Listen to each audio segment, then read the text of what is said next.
What I'm seeing is I see a hungry Crawford, a Crawford that has been looking for the opportunity for a long time, finally getting the opportunity, and really ready to grab the opportunity.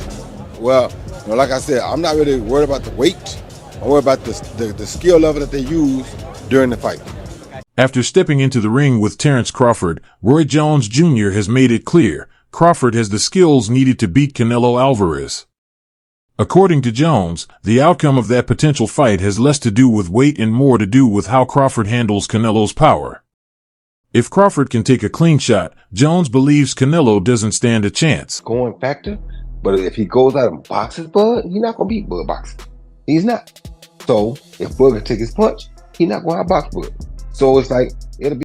If Crawford can't take the shot, then he's in serious trouble. But Roy Jones Jr. leans toward believing he can. He's seen how Crawford times his opponents, how he uses slick movement to frustrate pressure fighters, and how he closes the show when he senses weakness. For Jones, weight only becomes an issue if Crawford isn't mentally or physically prepared for the demands of moving up. But in his eyes, Crawford is more than ready, already training like a man who knows exactly what it takes to beat Canelo. Roy says size doesn't matter if the smaller fighter has the higher ring IQ, and that's exactly what he sees in Crawford. Over 60% for his mind. If you say, Bernard, give me a number. Give me a number. He has an 85+ chance to beat Canelo. Why? He's not going in there to prove something, which will fall into Canelo's hand. He would love for him to prove something. That means you will stay there and try to prove something. But to go in there and to let him know, establish that from the first round, that I belong without showing that I am tough. Roy Jones Jr. isn't the only one weighing in.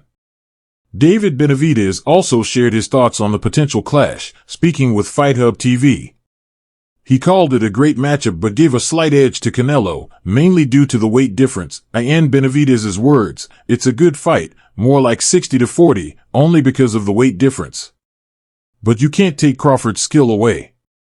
You have to give him credit. He's an amazing fighter, an amazing technician in the ring. Benavidez clearly respects Crawford's craft. He doesn't dismiss the threat Crawford poses, but like many others, he sees the weight gap as a real hurdle the smaller man will have to overcome.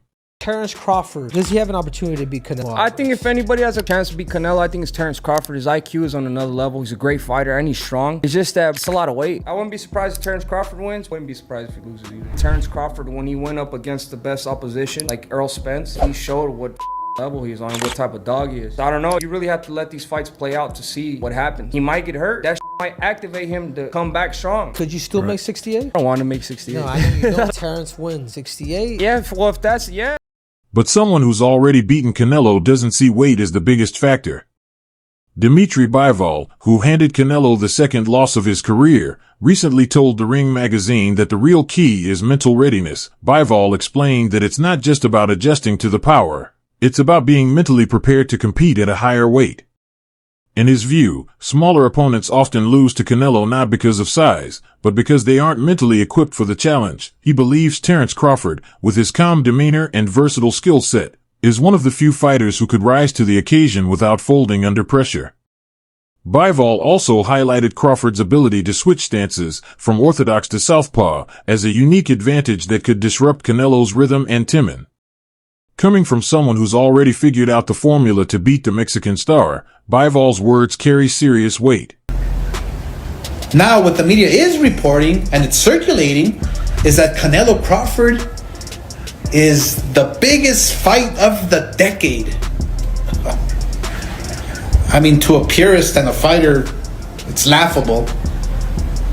Because you have Crawford jumping up 2 weight classes to fight Canelo, who's a natural light heavyweight. Crawford, who couldn't push. Not everyone is backing Crawford. Some fighters who have shared the ring with both men still give the edge to Canelo.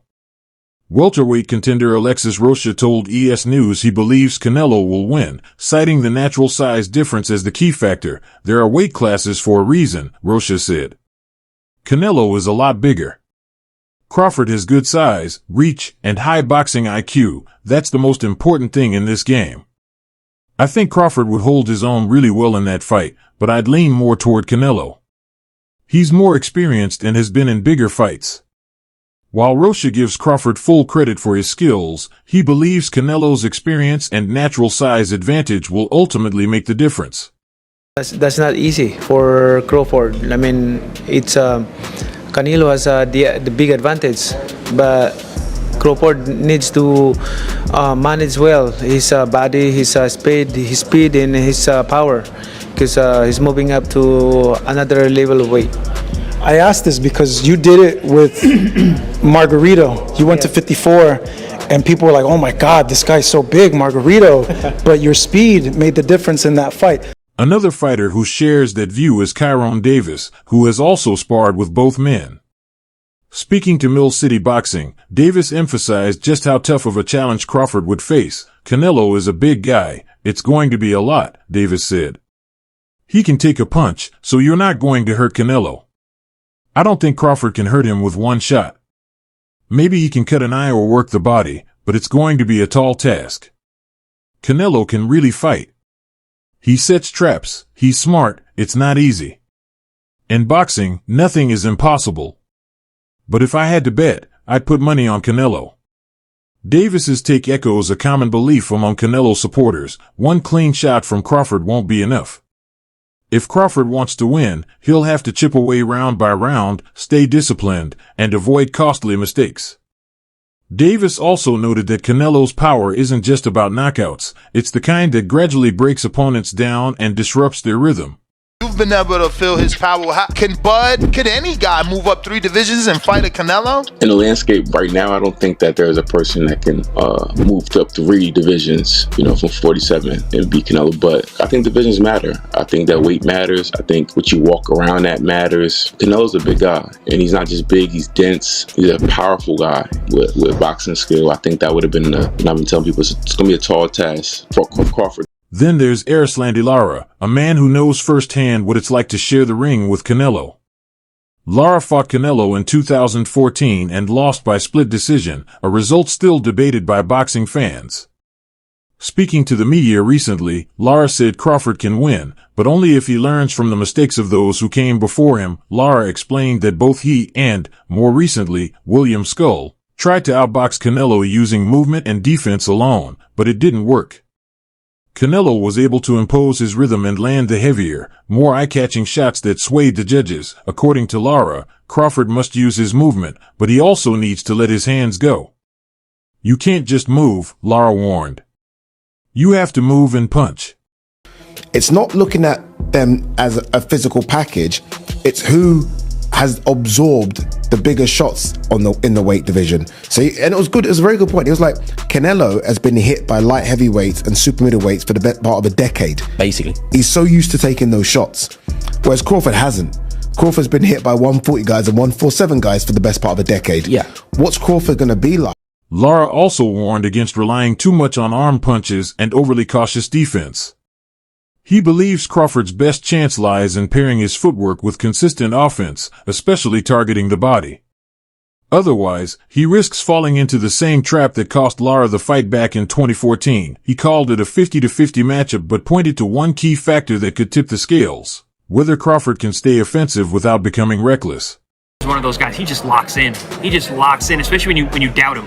So, yeah, it's a really interesting matchup.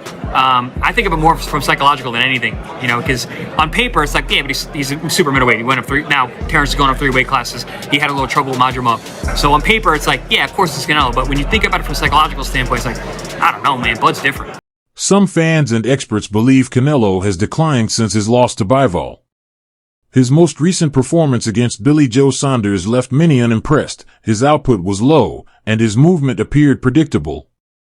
This has raised questions from people like RoyJonesJr, who wonder if the Canelo who knocked out Kovalev and dominated Saunders is still the same fighter today. If that decline is real, Roy believes Crawford is ready to take full advantage. He thinks Crawford is peaking both mentally and physically, and that the timing is perfect to flip the narrative. If it does happen, as long as Crawford stays away and just boxes and be smart, he can win that fight. I think Crawford's a better fighter than Charlo. And he's a smart fighter as well. He switches and everything, so that would be a very good fight. Some fans and experts believe Canelo has declined since his loss to Bivol. His last performance against Billy Joe Saunders didn't impress many, the output was low, and his movement looked predictable. This has raised eyebrows for people like Roy Jones Jr., who question whether the Canelo who knocked out Kovalev and dominated Saunders is still the same fighter today. If that decline is real, Roy believes Crawford is ready to take advantage. He thinks Crawford is peaking both mentally and physically, and that the timing is perfect to flip the narrative. What about Crawford do you think can bridge the weight gap, or like with you, what did bridge the weight gap? Because a lot of people are just saying, hey, Canelo's just too big for someone like Terence. That's true, but you know what? There's always a way. Put it that, there's always a way. There's always a way to. Still, no one is pretending this fight will be easy. Everyone agrees Crawford can't afford to play defense and just try to survive the early rounds. That's when Canelo builds his rhythm and sets his traps. Roy Jones Jr. has specifically warned that if Crawford stays on the back foot for too long, he risks getting cornered.